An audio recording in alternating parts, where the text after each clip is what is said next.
Okay, सो जो students नहीं है we'll start without them because already 12:15 हो चुके हैं and we have to end this class at 1।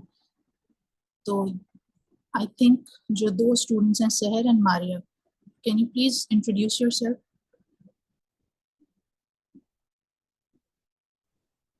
Assalamu alaikum. I'm Maria Qureshi, currently doing MS Clinical Psychology from Zabest University, Islamabad. It's my final semester, and I have joined this course to revise all my previous concepts because I was busy with my thesis for the last whole year, and I want to refresh all the faded concepts. Okay, Thank you, ma'am. Assalamu alaikum. I am Seher and I did my MSc psychology and I want to revise my concepts. Okay, so आप लोगों ने पहले ये पढ़ा हुआ? जी जी। Ma'am since तो I had a clinical practice of my own, तो थोड़ी बहुत नो हाउ मुझे भी है इन सब चीज़ों की। ठीक है, तो आपने कितने, मतलब अंदाजन कितने पेशेंट्स पे यूज किया होगा एमएमपीआई? मैम हमारा जो यूनिवर्सिटी का क्राइटेरिया था ना, इट वाज के MMPI was mandatory to be examined on every case ना। हमारी ओके। क्लिनिकल इंटर्नशिप के सेमेस्टर था जिसमें we have to give I guess 15 cases for each semester, और उसमें हम्म। हमें इसको मॉनिटर करना होता था। तो फर्स्ट टर्म में तो we were interns, so we were observers, और ओके, सेकंड में I got my own setup, तो फिर मैं खुद ही करती थी। ओके, सो एमएमपीआई आपने as an individual test use किया या एज अ बैटरी यूज किया? नहीं ma'am, as a battery 5 batteries operate करनी मैंडेटरी थी, उसमें से फर्स्ट वन जो थी वो एमएमपीआई थी। सही। And what about other students? Ayesha and सहर?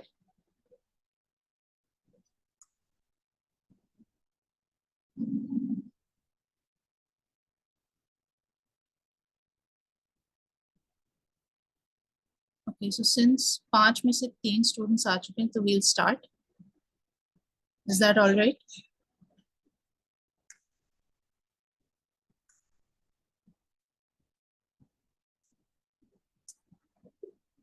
Hello? Yes ma'am, it's fine. Okay, मेरी आवाज क्लियर आ रही है ना आप लोगों को?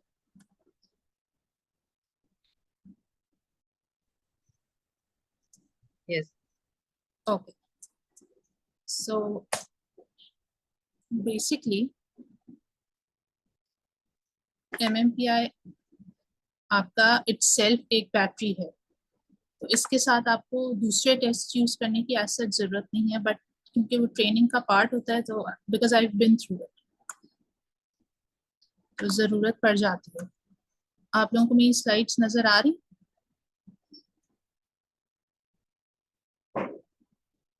मैम अब जी, अब आ रही है मैम। अब आ रही है? सही। जी जी। सो बेसिकली इस कोर्स में हम हिस्टोरिकल डेवलपमेंट को थोड़ा बहुत टच करेंगे, थियोरेटिकल कॉन्सेप्ट्स को। मेजरली हम जो है स्ट्रक्चर, स्केल्स और आइटम्स पे फोकस करेंगे और उसकी कल्चरल एप्लीकेशंस क्या है। ठीक है, एट द एंड हमारे पास क्योंकि इसकी वील हैव 5 क्लासेस, राइट? सो जो एंड की 2 क्लासेस होंगी will focus on scoring of it, क्योंकि 9 स्केल्स हैं साइकोपैथोलॉजी टेस्ट करने के और 3 स्केल्स वैलिडिटी टेस्ट करने के जो आपके पेशेंट के रिस्पॉन्सेज होंगे। So we need at least 2 classes to cover that. आज हम सिर्फ इंट्रो पे फोकस करेंगे and I will be sharing a case scenario as well जो आप लोग डिस्कस करेंगे। ओके, एमएमपीआई एक प्रोटेक्टेड साइकोलॉजिकल टेस्ट है, विच मीन्स कि अगर आप लाइसेंस्ड नहीं हैं तो आप उसको अप्लाई नहीं कर सकते। जो हम ट्रेनिंग लेते हैं एमएससी में या एडीसीपी में, that is not sufficient. MMPI आप अप्लाई तो कर लें, but according to the American Psychological Association standards ये काफी नहीं है। You need to have a licence. मेरी आवाज आ रही है आप लोगों को? Yes ma'am. ठीक है, लाइक आई मेंशन्ड अर्लियर, मैंने मारिया से पूछा था ना, मारिया ने ही जवाब दिया था मुझे कि बैटरी के साथ यूज किया इसे। जी मैम। हाँ, तो दैट इज अ मिस्टेक, क्योंकि देखो ना, आपने कितनी सिटिंग में यूज किया इसको? मैम टाइम लगता था, लाइक इंग्लिश था तो हमें इसको ट्रांसलेट करके हम्म। क्लाइंट को उर्दू बतानी होती थी और फिर लिखना होता था। एंड फ्रैंकली सही। स्पीकिंग हमें टाइम मॉनिटरिंग बताई नहीं थी कि इसके एसओपीज में टाइम मॉनिटरिंग भी है, हम आराम से लगे रहते थे। सही। और लेकिन ये दूसरे 2 सेटिंग्स टेस्ट, में होता है। टू सेटिंग, बिल्कुल टू सेटिंग्स में होता है। और इसके साथ आपने जो दूसरे टेस्ट अप्लाई किए वो कितने सेटिंग में किए, या इसी के साथ ही कर दिए? मैम कभी इसी की सिटिंग में हम करते थे और कभी एक अलग से सिटिंग टेस्ट के लिए रखते थे। बेसिकली हमें RISP HTP हम्म। हर एक पे अप्लाई करना होता था। ये, क्योंकि ये गलत अप्रोच है। दो सिटिंग में आपने सिर्फ MMPI यूज करना है। आपने फटीग इफेक्ट के बारे में पढ़ा है?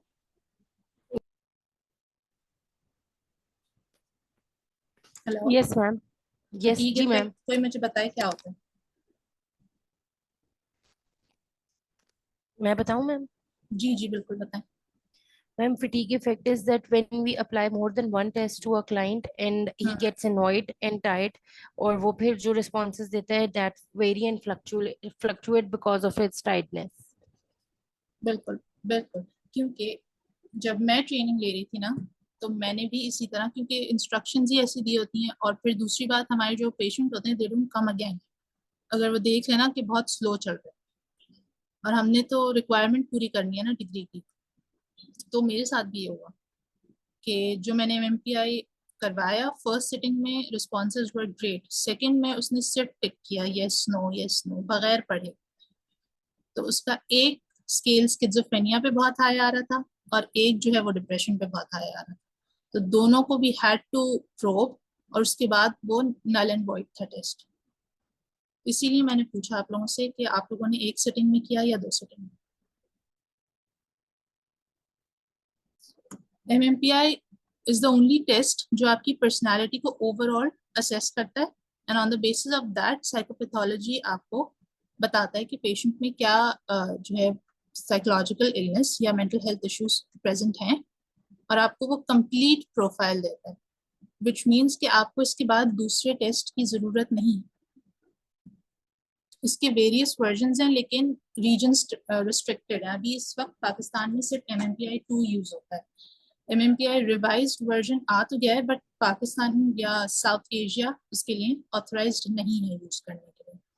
इंडिया में because they have a licensing body, तो दे कैन यूज इट। अब वहां से स्टूडेंट्स पर आगे फर्दर शेयर कर देते हैं, that's how we get it. But आप एथिक्स अगर फॉलो करें तो you shouldn't use the recent version. Got it? Hello, got मेरी इट। आवाज आप लोगों को आ रही है ना? जी जी। Okay great. अच्छा, लाइक आई सेड, पहले जो पर्सनालिटी टेस्ट होते थे या साइकोपैथोलॉजी टेस्ट करने के टूल्स होते थे, उनमें स्टैंडर्डाइजेशन नहीं होती थी। अगर आप हिस्ट्री देखें तो सिर्फ जो वेस्टर्न पॉपुलेशन है उन पे वो टेस्ट अप्लाई होते थे, और फिर आगे उनको रिलीज कर दिया जाता था, और वो भी handful of people. Socio economic status का भी तो इस पे इम्पैक्ट आता है ना, जो आप स्टैंडर्डाइजेशन करने जाते हैं। तो वो एक स्पेसिफिक सोशियो इकोनॉमिक स्टेटस के लोगों पे अप्लाई किए जाते थे, फिर उनको रिलीज कर दिया जाता था। बट हैथवे एंड मिकिनली ने ये चीज सेंस की कि एक बड़ा चंक ऑफ पॉपुलेशन निग्लेक्ट हो रहा है, तो they decided to come up with this empirically based tool जो रिलायबली असेस करे साइकोलॉजिकल कंडीशंस को। एक वास्ट मेजॉरिटी। आप लोगों में से हिस्टेरिया की थोड़ी बहुत हिस्ट्री किसको पता है?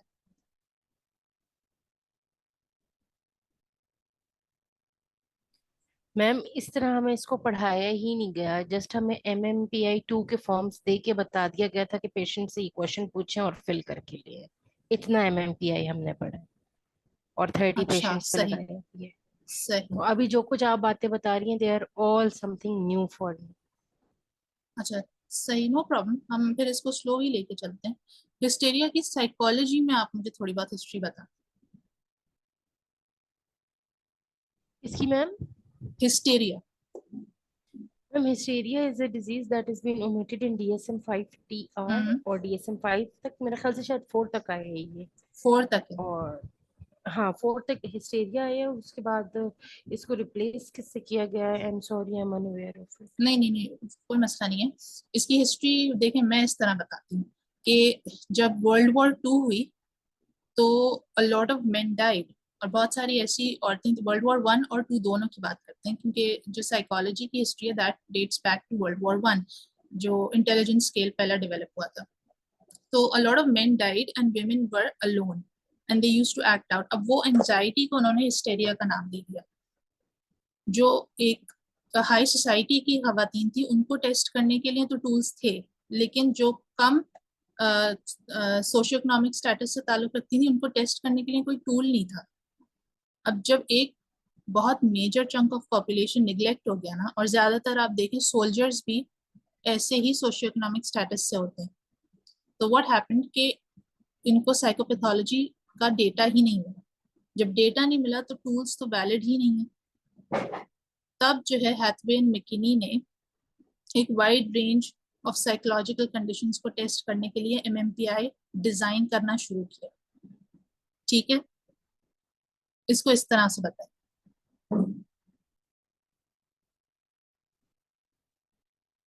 आवाज आ रही है आप लोगों को मेरी?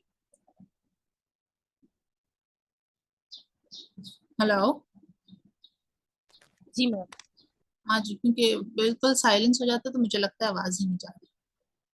ठीक है, मैम, तो हम डिस्टरबेंस की वजह से माइक म्यूट कर देते हैं कि डिस्टॉर्शन ना हो। अच्छा अच्छा, नो प्रॉब्लम नो प्रॉब्लम, आप मुझे चैट में बता दिया करें।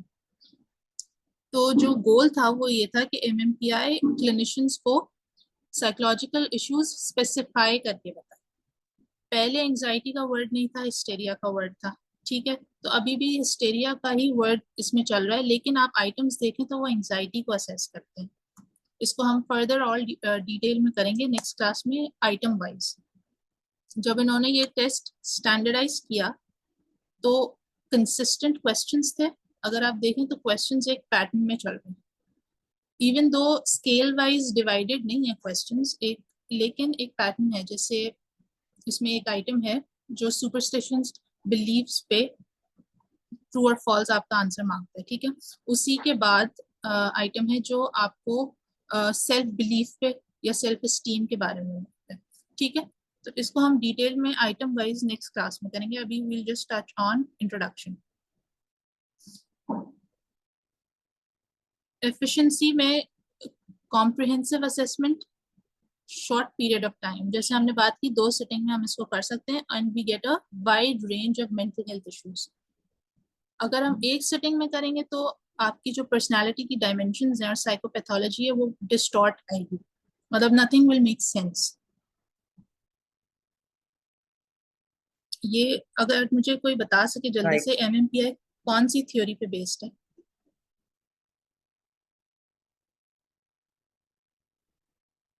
हेलो? जैसे बीडीआई है, कॉग्निटिव थ्योरी पे बेस्ड है, राइट? ये वाला टेस्ट कौन सी थ्योरी पे बेस करके डेवलप हुआ है?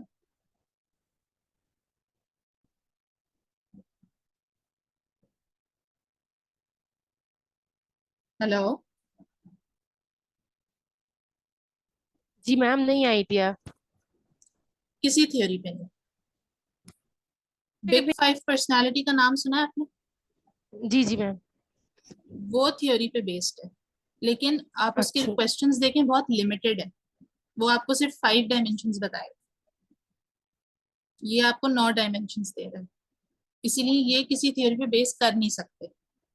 और सारे जो डिसऑर्डर्स ये टेस्ट करता है वो अलग अलग डोमेन के हैं। अब अगर डिप्रेशन वो टेस्ट कर रहा है तो डिप्रेशन ज्यादा जो है आपके कॉग्निटिव पे जाता है, राइट? स्किज़ोफ्रेनिया जो है वो आपके क्या कहते हैं, कॉग्निटिव बिहेवियर दोनों पे जाता है। हॉस्टिलिटी भी तो आती है उसमें। तो ये किसी थ्योरी पे बेस कर नहीं सकते थे।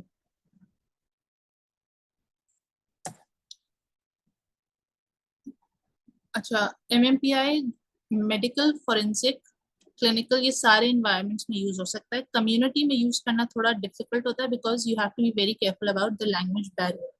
यहाँ पे पाकिस्तान में उर्दू वर्जन डेवलप तो हुआ है बट उसकी वैलिडिटी पे बहुत सारे कंसर्न्स हैं कि क्योंकि वो लोकली ट्रांसलेटेड है। अगर आप अंग्रेजी वाला अप्लाई करते हैं और आपके पेशेंट को उर्दू नहीं आती, सॉरी अंग्रेजी समझ नहीं आती, तो आप ट्रांसलेट करते में भी एरर कर सकते हैं। आप लोगों में से किसी ने मुझे बताया था कि ट्रांसलेट करके यूज किया है ये टेस्ट। जी मैम, मैंने ही किया था। जी। तो लाइक स्टेटमेंट रीड करके मैं खुद ही उसको हम्म उर्दू ट्रांसलेट करके उनको समझाती थी, और काफी सारे जो मेरी अपने प्राइवेट क्लिनिकल प्रैक्टिस के पेशेंट्स थे, they were hmm educated enough to read it.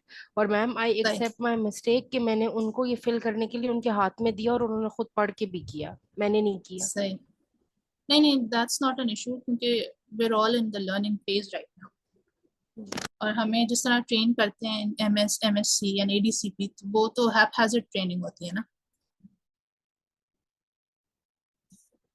ठीक है, तो coming back to the point, आप जब इसको ट्रांसलेट आइटम वाइज करते हैं ना किसी भी पेशेंट के लिए, तो जो मीनिंग है that gets lost in the translation, unless आप गूगल ट्रांसलेट सामने खोल के बैठे हैं और आप एक एक आइटम कॉपी पेस्ट कर रहे हैं।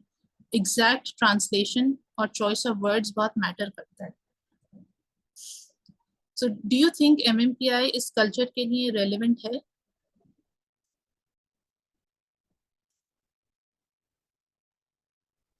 Ma'am as in private practices के पेशेंट्स को समझ आ सकती है, लेकिन जैसे हम ओपीडीज वगैरह में लोकल बिल्कुल। हॉस्पिटल्स में करते हैं तो वहां पे नहीं कर सकते हम। वहां पे मरीज के बैठने की भी जगह नहीं होती, और एक आपको हम्म पता है गवर्नमेंट हॉस्पिटल्स का जो एक सिनेरियो है। बिल्कुल बिल्कुल।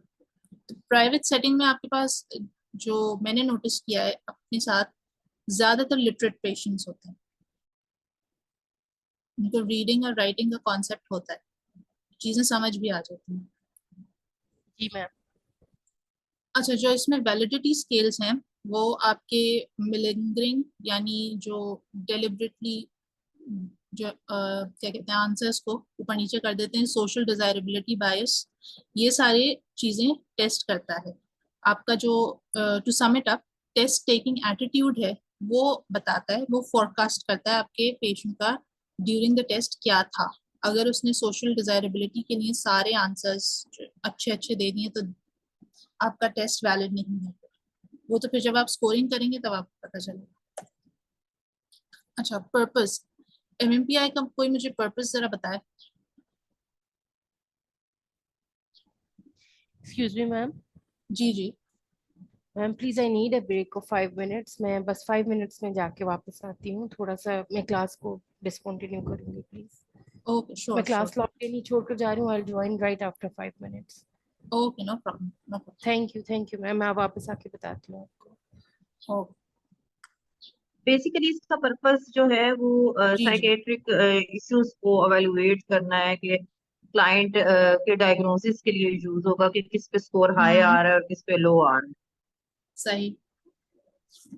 लेकिन आपको ये पेशेंट के मेंटल हेल्थ स्टेटस का कैसे बताएगा? आपको हाईज और लोज तो बता दिए, ग्राफ इसने दे दिया, लेकिन एक्यूरेट मेंटल हेल्थ स्टेटस आपको कैसे पता चलेगा?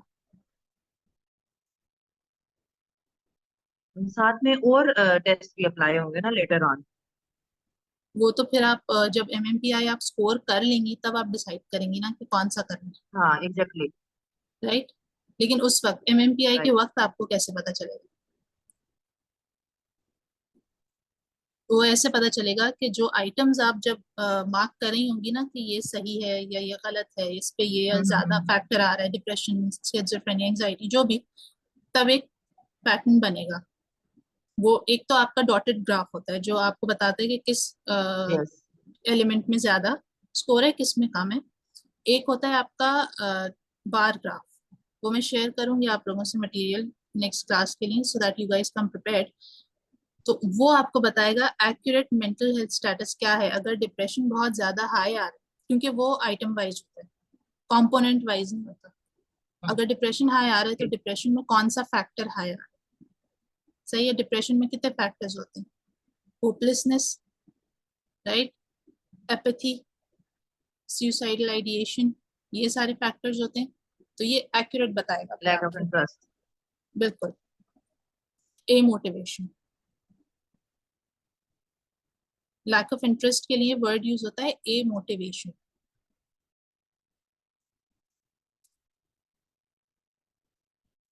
अच्छा, लाइक आई सेड कि आपको ट्रेड्स पैटर्न्स जो मैंने अभी आपको बताया, एक्यूरेट मेंटल हेल्थ स्टेटस क्या है एग्जैक्ट वो बताएगा, कैरेक्टरिस्टिक्स क्या है, सही है, बिहेवियर और फंक्शनिंग कैसे असेस करेगा, क्या मुझे बता सकता है?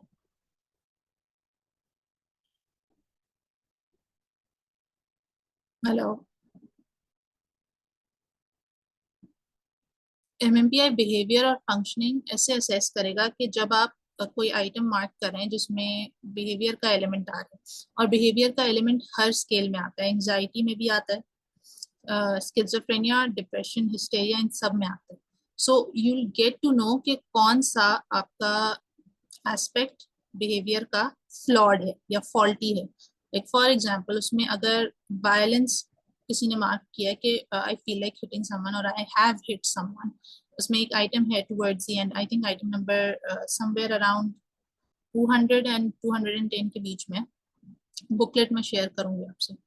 तो अगर वो इस पे ट्रू मार्क करता है तो आपको वायलेंस का एलिमेंट मिल गया कि ये बिहेवियर, या तो ये बिहेवियर कर सकता है या कर चुका है, राइट? ट्रीटमेंट प्लानिंग में इसको किस तरह से यूज करेंगे?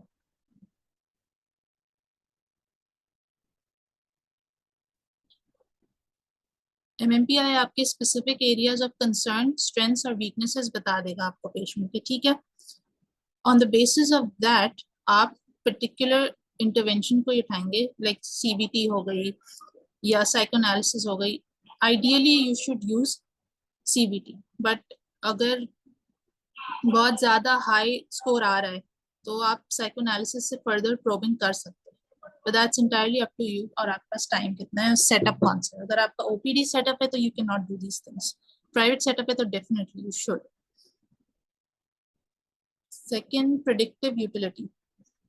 आपका एमएमपीआई, लाइक आई मेंशन्ड अर्लियर, आपका एमएमपीआई फोरकास्ट कर देता है कि क्या पेशेंट में कितना पोटेंशियल है सेल्फ हार्म का या वायलेंस का या किसी को हर्ट करने का, और और ये आपको बता देगा कि आपका जो ट्रीटमेंट प्लान आपने बनाया है फॉर दैट पेशेंट, उसमें रिलैप्स के क्या चांसेस हैं, ठीक है? Screening and selection. In non clinical settings the MMPI is sometimes used for screening purposes. Screening purpose के लिए आप किस तरह इसको यूज कर सकते हैं?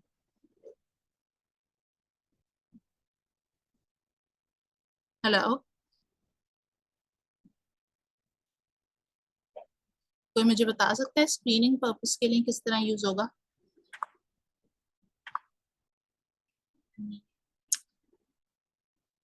हमारे पास आयशा भी तो एक स्टूडेंट है। हेलो आयशा। ओके सो ये लाइक फोर्सेस के लिए, फोर्सेस में सिलेक्शंस के लिए भी समटाइम बिल्कुल अप्लाई बिल्कुल होता है बिल्कुल वहां पर स्क्रीनिंग पर्पसेस के। ठीक है, लेकिन आप इसको आइटम के जो आंसर्स हैं, रिस्पॉन्सेज हैं, उनको यूज करके आप क्या ये बता सकते हैं कि इसका स्ट्रेस लेवल कितना है, कितना ये इंड्योर कर सकता है?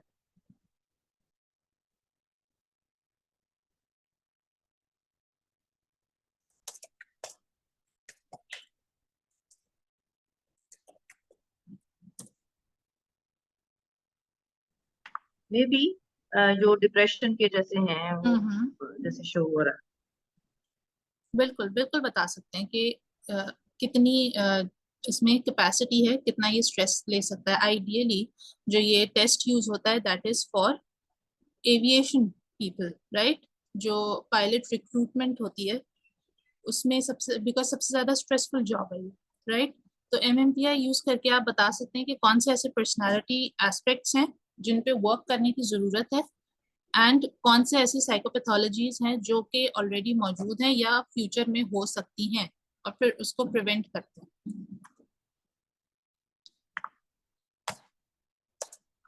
कभी किसी ने काम किया है किसी पायलट के साथ?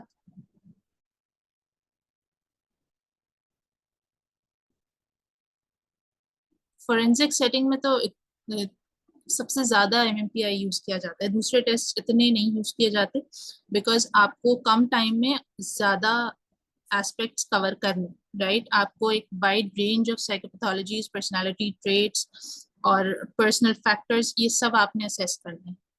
तो फोरेंसिक असेसमेंट में सबसे ज्यादा इस्तेमाल होने वाला टेस्ट है। रिसर्च में आप इसको किस तरह यूज कर सकते हैं?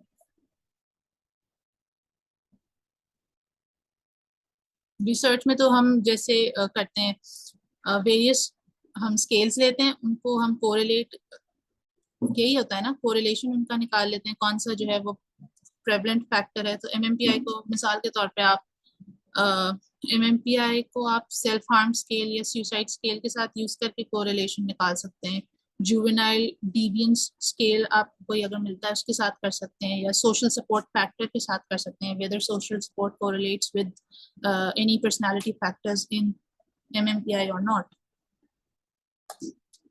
और ये वो वाहिद टेस्ट है जो आप ग्रुप टेस्टिंग में भी यूज कर सकते हैं। लाइक अगर आप रिसर्च कर रहे हैं और आपके पार्टिसिपेंट 100-200 हैं, ऑफ कोर्स आप एक एक को इंडिविजुअली तो नहीं कर सकते ना। तो what you can do is you can scan the booklet, show it on a projector, and you can ask your participants to mark whether true or false. MMPI आपके पेशेंट में जो चेंजेस हैं, जो इम्प्रूवमेंट आ रही है, वो monitor करने में बड़ा हेल्प कर सकता है। अगर आपने एक प्री इंटरवेंशन टेस्ट किया है एमएमपीआई का, फिर आपने जो मिडिल फेज कहलाता है आफ्टर सिग्निफिकेंट इम्प्रूवमेंट, जो पेशेंट का रिफ्लेक्शन आप लेते हैं, उसमें you can do this test, और एक पोस्ट इंटरवेंशन टेस्ट। सो इन तीनों को कंपेयर करके आप डिसाइड कर सकते हैं whether your treatment plan was effective और नॉट, और आपको क्या नेसेसरी एडजस्टमेंट्स की जरूरत है। उसके अलावा आपके इनकंसिस्टेंट, एग्जैजरेटेड या मिनिमाइज्ड रिस्पॉन्सेज को आइडेंटिफाई करने में हेल्प करता है, and that tells you whether your patients' responses are reliable and whether they reflect the individual's true psychological state or not. और पता चल जाता है, जितनी दफा मैंने एमएमपीआई अप्लाई किया है, पता चल जाता है कि पेशेंट ने झूठ बोला है या पेशेंट ने जानबूझ के अच्छे अच्छे रिस्पॉन्सेज दिए हैं ताकि उसकी इमेज खराब ना हो। ठीक है, now this is a case scenario. I am giving you 5 minutes, आप ये केस सिनेरियो अच्छी तरह गो थ्रू करें, then we'll come back to it. और जब आप रीड कर लें तो प्लीज चैट में मुझे बताएं कि आप लोगों ने रीड कर लिया है, ताकि और हम प्रोसीड कर सकते हैं। ओके, ये साइलेंट जो पार्टिसिपेंट हैं वो मुझे चैट में रिस्पॉन्सेज देंगे, ठीक है? तो मैं अपना माइक म्यूट कर रही हूँ। यू हैव 5 minutes, इसको अच्छी तरह इस पे रिफ्लेक्ट करें and then let me know.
Okay, so case case scenario आप लोगों ने देखा?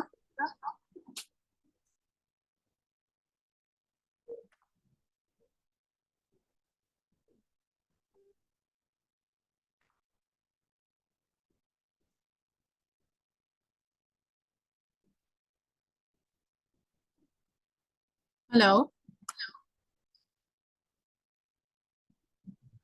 अस्सलाम वालेकुम मैम, आई जस्ट रीजॉइंड, मैं अभी रीड कर रही हूँ।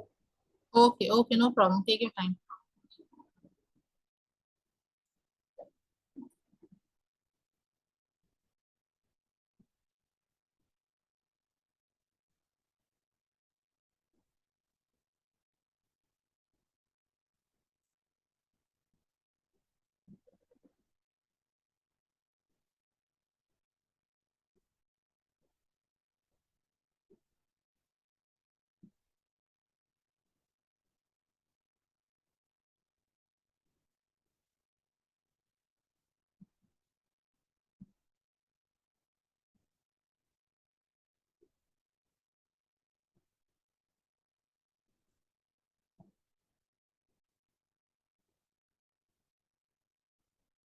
जी।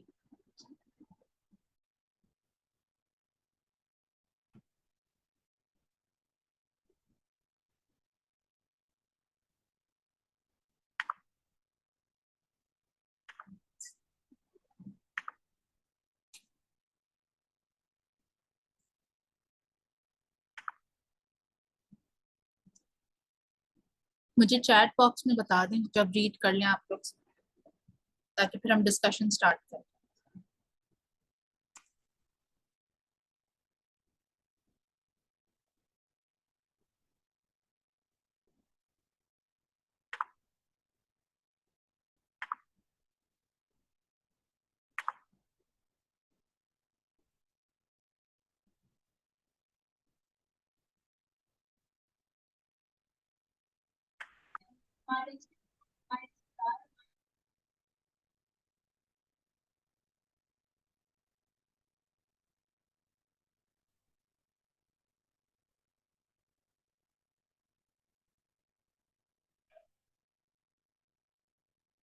Should we start the discussion?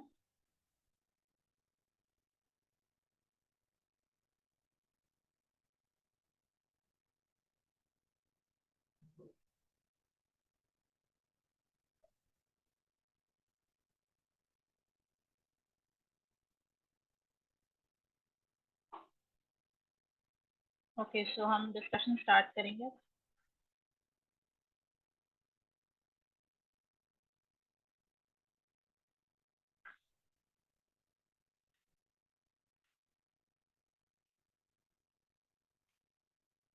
Okay, now look at these questions.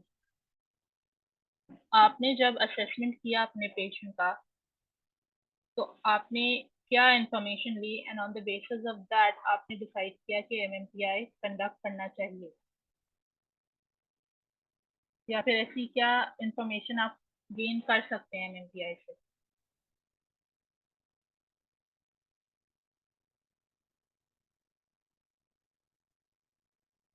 Hello.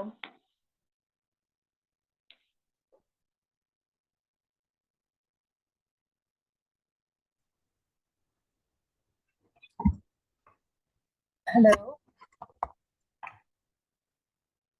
Maria, मुझे आवाज नहीं आ रही आपकी।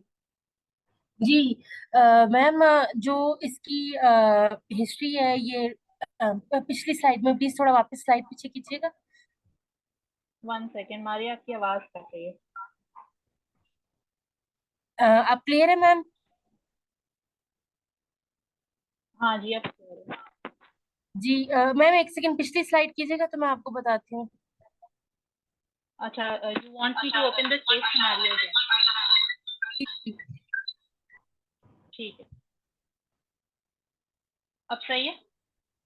जी जी मैम, इसकी हिस्ट्री में जो आ रहा है ना, इसकी ये वर्क पर्सनालिटी का और ये mood swings and relationship maintenance, यहाँ से फिर हमें थोड़ी सी इंसाइट गेन होगी कि हमें एमएमपीआई कंडक्ट मारिया, करना है मुझे इसका। आवाज नहीं आ रही आपकी। मैम, आप क्लियर है?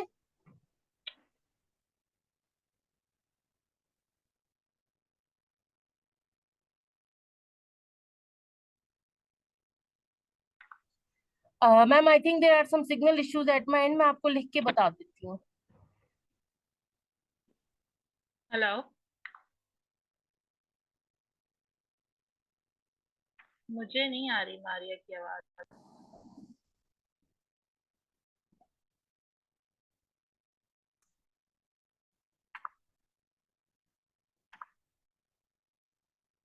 Maria is not with us.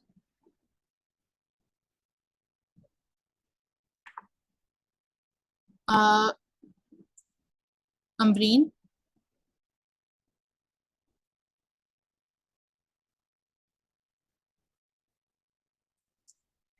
Yes, Rimsha.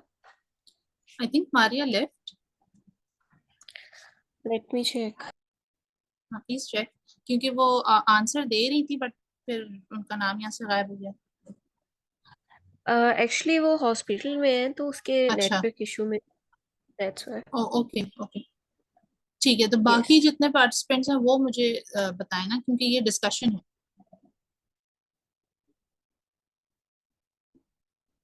आपने केस सिनेरियो पढ़ा है ना?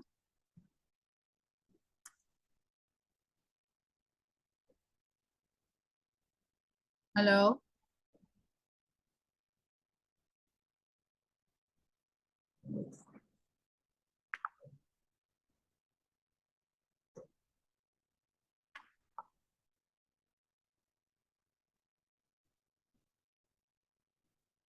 सही, चलें। अब आई लीड, हम इस केस सिनेरियो से गोइंग बैक, हम ये चीज असेस कर सकते हैं कि पेशेंट में जो सिम्टम्स प्रेजेंट हैं जैसे एंजाइटी या वायलेंस, वो किस हद तक हैं। ठीक है, हम ये चीजें असेस कर सकते हैं। हम ये असेस कर सकते हैं कि कौन से पर्सनालिटी फैक्टर्स इनके कोरिलेट हैं जो पेशेंट में ऑलरेडी मौजूद है, राइट। इसके अलावा हम ये देख सकते हैं कि मूड स्विंग्स किस मैग्नीट्यूड के हैं, यानी कितने इंटेंस हैं, और क्या ये पेशेंट उन मूड स्विंग्स पे एक्ट करता है कि नहीं करता। डिफिकल्टी मेंटेनिंग रिलेशनशिप्स, किस हद तक है, कौन से रिलेशनशिप्स अफेक्ट हो रहे हैं, या तो पेशेंट सिर्फ बाहर के लोगों से सोशलाइज नहीं करता या उसकी इंटरपर्सनल लाइफ भी अफेक्ट हो रही है। आपको ये पूरा होलिस्टिक पिक्चर देगा, ठीक है। सेकंड, हम इंस्ट्रक्शंस क्या देंगे। इंस्ट्रक्शंस एडमिनिस्टर करने के लिए टेस्ट को आपने 3 हिस्सों में देनी होती है, जो मैं आगे आप लोगों से शेयर करूँ, ठीक है। ये आपकी प्री असेसमेंट कंसिडरेशन है। फिर उसके बाद जो छोटी कंसिडरेशंस होती हैं जो यूजुअली आपके सेटअप पे डिपेंड करती हैं। अगर आप ओपीडी सेटिंग में कर रहे हैं तो you have a very small room जिसमें पेशेंट लोड भी ज्यादा होता है, और आप एल शेप में नहीं बैठ सकते। Like the patient has to sit next to you. अगर एक स्क्वायर टेबल है तो आपने पेशेंट को अपने बिल्कुल साथ ही बिठाना है, बिकॉज सामने बिठाएंगे तो एक उसके अंदर एक सबकॉन्शियसली थॉट आएगा कि इंटेरोगेटिव रिलेशनशिप है थेरेपिस्ट और पेशेंट का। So it's not an interrogative relationship. आपको उसको स्क्रूटनाइज नहीं करना है, आपने उसको फैसिलिटेट करना है इन टेस्ट के लिए। नेक्स्ट, आप जब इंटरप्रेट करेंगे, जब एमएमपीआई उसने कंप्लीट कर लिया है, ठीक है, तो आपको ये बताया जाएगा कि हाई स्कोर अगर आ रहा है डिप्रेशन पे, हाई स्कोर आ रहा है साइकोपैथिक डिविएट पे, और मॉडरेट आ रहा है हाइपोमेनिया पे। तो इसका मतलब क्या है? कोई मुझे जल्दी से बताए इसका मतलब क्या है, कौन सा डायग्नोसिस आप दे सकते हैं, क्योंकि MMPI is a diagnostic tool, right. Chat box में लिख के बता दें मुझे कोई कि डायग्नोसिस आप क्या देंगे फिर।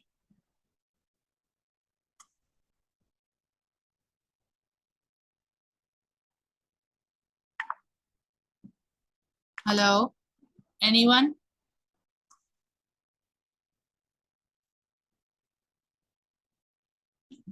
No one? डीएसएम थोड़ी बहुत तो आती होगी, बेसिक्स तो बताओ।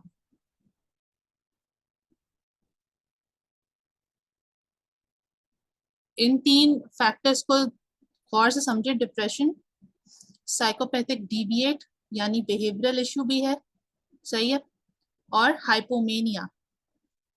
आपको नहीं लगता बाइपोलर डिसऑर्डर आएगा इसमें?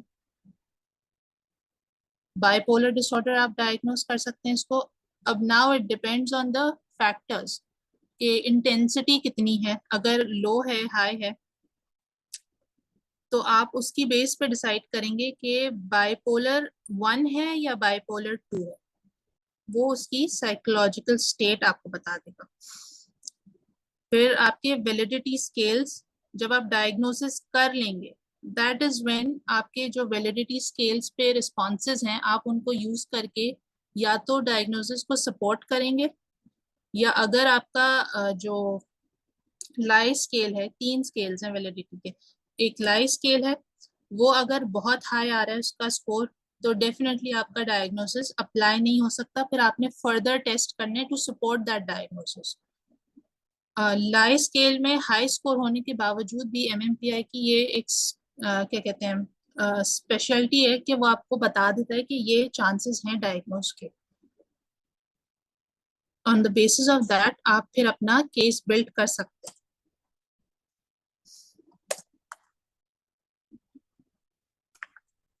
नेक्स्ट,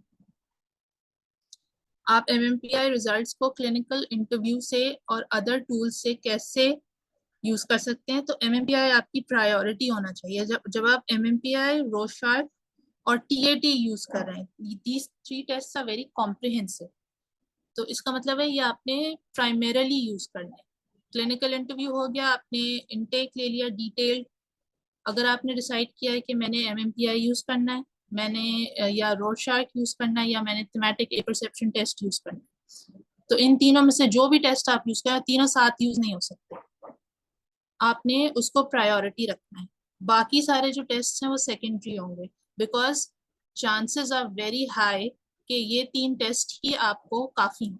इनमें से एक अगर MMPI यूज किया है तो वही काफी होगा, आपको आगे और टेस्ट अप्लाई करने की जरूरत ही नहीं। अगर आपका अगेन पेशेंट जो वैलिडिटी स्केल्स आप अप्लाई करेंगे पेशेंट पे, अगर वो ज्यादा हाई स्कोर आता है और टेस्ट इनवैलिड होता है, देन आप दूसरे टेस्ट अप्लाई कर सकते हैं, वरना जरूरत नहीं। आपको क्लिनिकल इंटरव्यू में MMPI के रिजल्ट्स के बेस पे फर्दर क्या इंफॉर्मेशन मिल सकती है। इन माय एक्सपीरियंस, अक्सर patients, specifically male patients, they hide about their interpersonal relationships. वो इतने वोकल नहीं होते जो उनका, और वही ज्यादातर उनका प्रॉब्लम एरिया भी होता है, स्पेसिफिकली मैरिटल।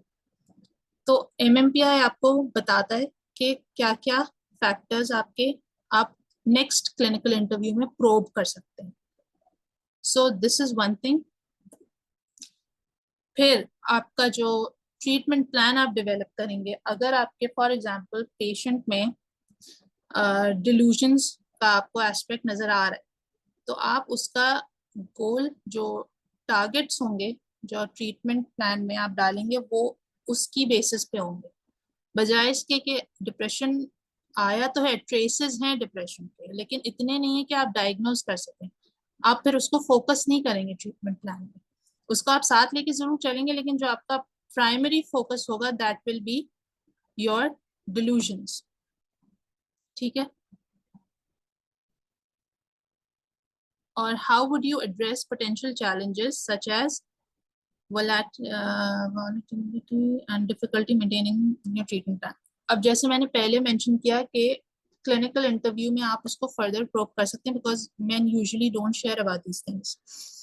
तो आप इसको ट्रीटमेंट प्लान में किस तरह ला सकते हैं, जब आपने सेकेंड क्लिनिकल इंटरव्यू में, जिसमें आप पेशेंट को ब्रीफ भी करेंगे कि उसका MMPI रिजल्ट क्या आया, ठीक है, उसमें फिर आप फर्दर उसको प्रोब जब करेंगे, then you will get to know कि रिलेशनशिप्स में, इंटरपर्सनल रिलेशनशिप्स में, या सोशल सपोर्ट सिस्टम या सोशल रिलेशनशिप्स में क्या चीज़ फॉल्टी है। हो सकता है आपको इंटरव्यू में पता चले कि कोई एक ऐसा रिलेशनशिप है जिससे वो बहुत एजिटेटेड फील करता है and he doesn't want to interact, but family pressure की वजह से उसको करना पड़ता है। That is what you add in your treatment plan. You won't just add के रिलेशनशिप्स मेंटेन करने में इशू होता है, कौन सा रिलेशनशिप, वो आपको क्लिनिकल इंटरव्यू बताएगा। ठीक है। एथिकल एंड कल्चरल कंसिडरेशंस, जब मारिया ने शेयर किया था अपना एक एक्सपीरियंस के एडमिनिस्टर करने में उसको ट्रांसलेट करने पड़ रहे थे। सो बेहतर यही है to avoid bias and avoid invalid responses. आप जो है पर्सनल हिस्ट्री और बैकग्राउंड, कल्चरल बैकग्राउंड बहुत डिटेल में लें। अगर कोई पेशेंट आपका आता है जो रूरल बैकग्राउंड से है और वो उर्दू भी टूटी फूटी बोल रहा है, लेकिन ज़रूरत MMPI एडमिनिस्टर करने की है, तो बेहतर यही है कि आप कोई अपना ऐसा इंटर्न देखें, या आप कोई स्टाफ मेंबर्स में से देखें जो उसकी रीजनल जबान बोल सके। Then help that staff member उसकी उसको ट्रांसलेट करने में, वो आपको हेल्प कर सकता है। ठीक है। और इसका जो आइडियल सिनेरियो ये होता है कि आप कोई 1 दिन के लिए या 2 दिन के लिए आप MMPI एडमिनिस्टर करने के लिए एक इंटर्न आप रख लें, अगर आप किसी ऑर्गेनाइजेशन में काम कर रहे हैं तो, या प्राइवेट सेटिंग भी है तो आप उस इंटर्न को फिर आप एक सर्टिफिकेट दे दें कि उसने आपको हेल्प आउट किया है इस रीजन के लोगों पे MMPI एडमिनिस्टर करने में। और ये आपको मिल जाते हैं, आराम से इंटर्न्स मिल जाएंगे। अगर आपका पेशेंट आपसे, और अक्सर पेशेंट्स ऐसा पूछते हैं कि ये टेस्ट जो है इसका क्या पर्पस है या ये कितने एक्यूरेट हैं। तो आप पेशेंट को पूरा ब्रीफ करेंगे कि ये एक स्टैंडर्डाइज टेस्ट है, यानी इसको आप पे अप्लाई होने से पहले हजारों लोगों पे अप्लाई करके प्रूव किया है कि ये इसके रिस्पॉन्सेज आपको साइकोपैथोलॉजी या पर्सनालिटी ट्रेट्स बता सकते हैं। ठीक है, आपने पूरा उनको ब्रीफ करना है, डी ब्रीफ नहीं करना कि टेस्ट होने के बाद अगर वो पूछता है तब अगर वो पूछे तो आपने कहना है कि wait for your results then we talk in detail. क्यों डी ब्रीफ का कोई फायदा नहीं। वो घर जाएगा, गूगल करेगा, वो फिर नेक्स्ट सेशन में ऑलरेडी मेंटली प्रिपेयर होके आएगा आपके पास। So don't worry about that. Now these are the instructions for MMPI. ये स्लाइड्स मैं आप लोगों से शेयर कर दूंगी। अब ये आपने 3 पार्ट में देनी होती है। You're required to take the Minnesota Multiphasic Personality Inventory 2, the most widely used psychological test in the world, as part of your medical examination. आपने psychological examination का word use नहीं करना है because subconsciously stigma तो attached already है ही ना, तो subconsciously आपका patient जो है वो alert हो जाएगा कि ओके अब मेरा psychological evaluation होने वाला है। हमारे culture में already psychology is stigmatized। Insanity को डायरेक्टली एसोसिएट कर लेते हैं कि अगर कोई साइकोलॉजिस्ट या साइकियाट्रिस्ट के पास जा रहा है तो वो इंसेन है। ऐसा नहीं है, राइट। तो आपने साइकोलॉजिकल एग्जामिनेशन का वर्ड यूज नहीं करना, आपने मेडिकल का करना है। ट्रू और फॉल्स क्वेश्चंस विच, और इसमें मेडिकल भी आ जाएगा बिकॉज आप साइकोसोमैटिक कंप्लेंट्स भी तो टेस्ट करेंगे ना इसमें। इसका एक स्केल साइकोसोमैटिक का भी है। तो this is not a lie, you basically manipulating it so that the patient gives accurate responses. ठीक है, the questions are straightforward and not trick questions. Do not read too much into them. अगर एक patient बहुत ज्यादा एक item को read कर रहा है और बहुत टाइम ले रहा है तो आपने वो रिस्पॉन्स टाइम भी मेजर करना होता है। उसका भी मैं आगे बताऊंगी उसका क्या पर्पस है। कोई मुझे जल्दी से बता सकता है कि अगर एक पेशेंट बहुत ज्यादा उस पर रिफ्लेक्ट कर रहा है, पॉन्डर कर रहा है एक आइटम पे, तो उसका क्या क्या उसका ड्रॉबैक क्या हो सकता है?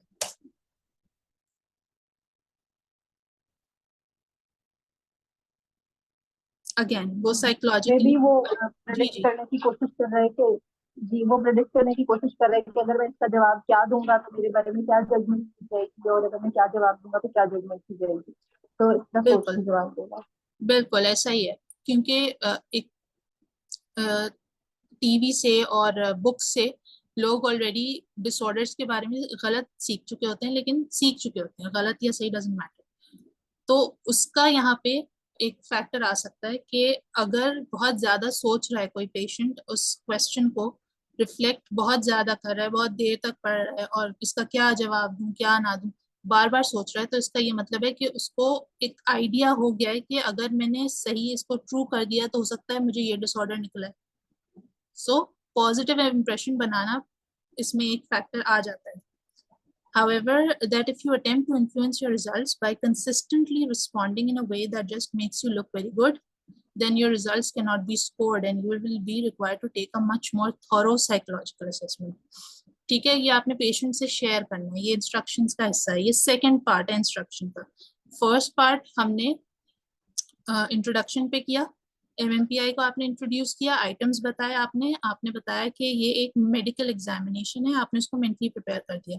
सेकंड पार्ट में आपने उसके पॉजिटिव इंप्रेशन या सेल्फ बायस को आपने बता दिया कि ये इस तरह के रिस्पॉन्सेज अगर दिए तो ये नल एंड वॉइड होगा टेस्ट, और फिर आगे और डिटेल साइकोलॉजिकल असेसमेंट होगा।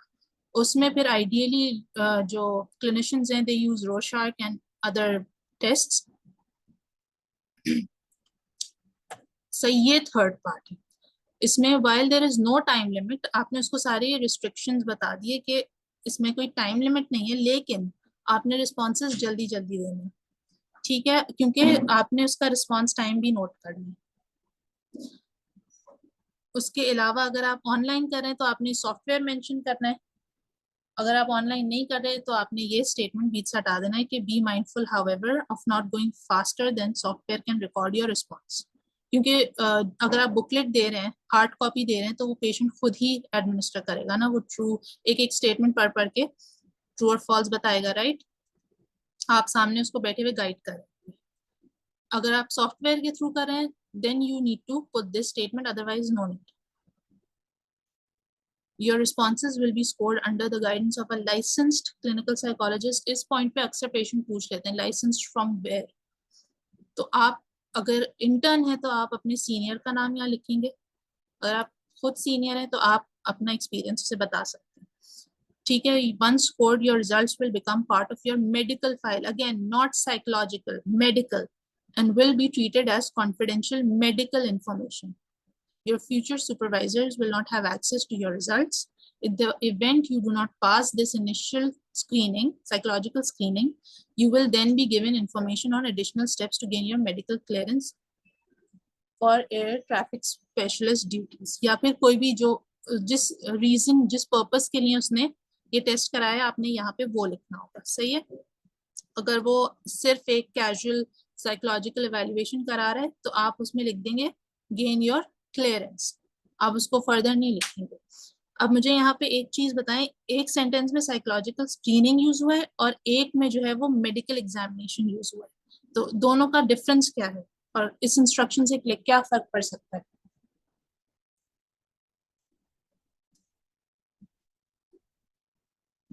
इसका डिफरेंस ये है कि medical examination is more concrete. Medical examination के रिजल्ट्स आपके जो है क्या कहते हैं फाइनल होते हैं, राइट? उसके बेसिस पे इंटरवेंशन प्लान बनाया जाता है. Psychological screening वेराज is not concrete.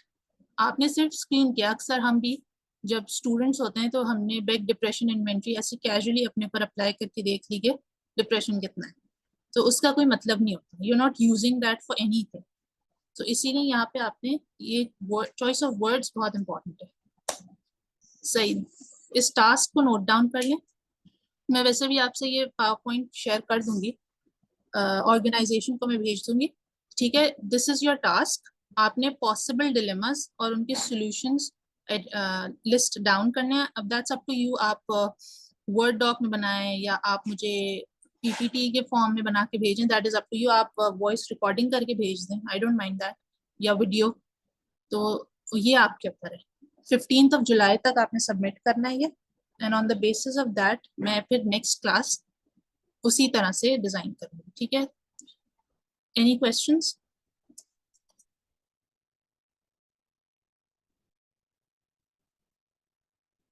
Any questions?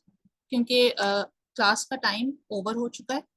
अगर आप लोगों की कोई भी क्वेश्चंस हैं तो आप यू हैव 1 minute, आप पूछ सकते हैं.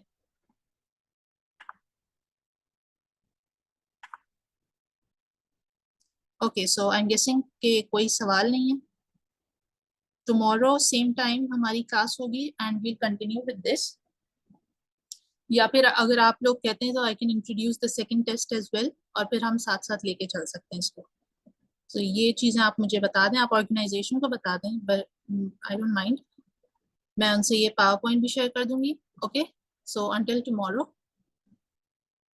अल्लाह हाफिज एवरीवन.